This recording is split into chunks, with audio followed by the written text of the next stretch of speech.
Bismillahirrahmanirrahim. Assalamualaikum warahmatullahi wabarakatuh. Saya Ulul Amri dari Universitas Pancasakti Bekasi ingin memaparkan tentang siklus ekonomi. Yang pertama, apa itu siklus ekonomi? Ilmu ekonomi berhubungan dengan pilihan manusia yang dapat dalam memanfaatkan sumber yang produktif, langka dan terbatas jumlahnya untuk menghasilkan berbagai barang, mendistribusikan dan penggunaan barang tersebut. Keterkaitan antara pelaku ekonomi tersebut dapat kita gambarkan dalam sebuah diagram yang siklus ekonomi yang secara sederhana dapat dijelaskan beberapa arus transaksi yang terjadi antara produsen dengan konsumen. Jadi Taylor diagram adalah hubungan timbal balik antara produsen dan konsumen yang menung arus lingkar dan membentuk sebuah sistem tertentu. Perlu diketahui bahwa ada 4 pelaku ekonomi: 1 produsen, 2 konsumen, 3 pemerintah, dan 4 masyarakat. Ada 2 jenis pasar, yaitu pasar faktor produksi dan pasar barang dan jasa. Kegiatan perekonomian suatu negara dan pelaku-pelaku ekonomi yang terlibat dalam perekonomian tersebut. Kegiatan ekonomi dua sektor. Kegiatan ekonomi dua sektor hanya melibatkan 2 pelaku ekonomi, yaitu rumah tangga dan perusahaan. Perekonomian dua sektor disebut juga perekonomian sederhana karena hanya diri sendiri atau 2 pelaku, yaitu rumah tangga konsumen atau masyarakat dan rumah tangga produksi atau perusahaan. Model arus berputaran faktor produksi, barang dan jasa, serta uang antara rumah tangga dengan perusahaan dapat kalian lihat pada gambar ini.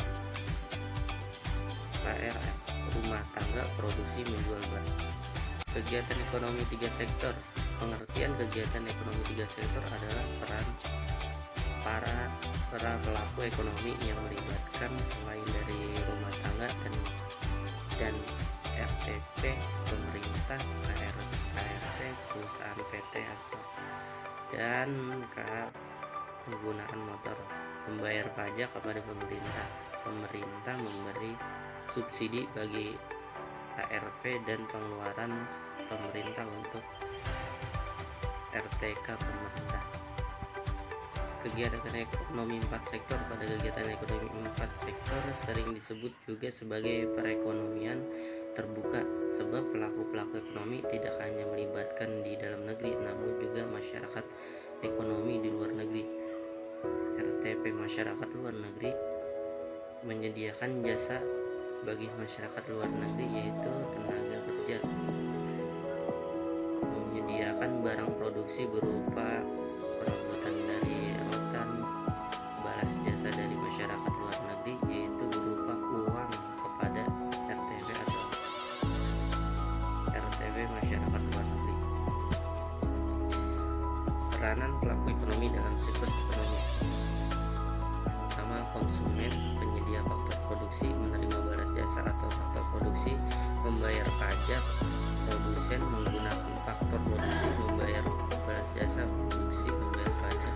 Pemerintah, pajak masyarakat, pemerintah, subsidi pemerintah. Terakhir, kesimpulannya adalah untuk memperoleh gambaran yang keseluruhan tentang kegiatan pelaku ekonomi dalam perekonomian nasional dapat dipakai suatu model yang sederhana, yaitu lingkaran kegiatan ekonomi atau siklus ekonomi. Anda bisa mengamati kehidupan ekonomi masyarakat sekitar Anda. Paling sedikit terdapat 3 kegiatan ekonomi yang utama, yaitu produksi, kegiatan menghasilkan, distribusi, menyalurkan, dan konsumsi menggunakan atau memakai barang atau jasa. Kegiatan ekonomi tersebut dilakukan oleh pelaku ekonomi. Masing-masing pihak bertindak sebagai pembeli dan penjual. Bagi yang lain, hubungan timbal balik mereka dapat digambarkan menggunakan diagram arus kegiatan ekonomi. Sekian presentasi dari saya, kurang lebihnya mohon maaf. Wabillahi taufiq hidayah. Wassalamualaikum warahmatullahi wabarakatuh.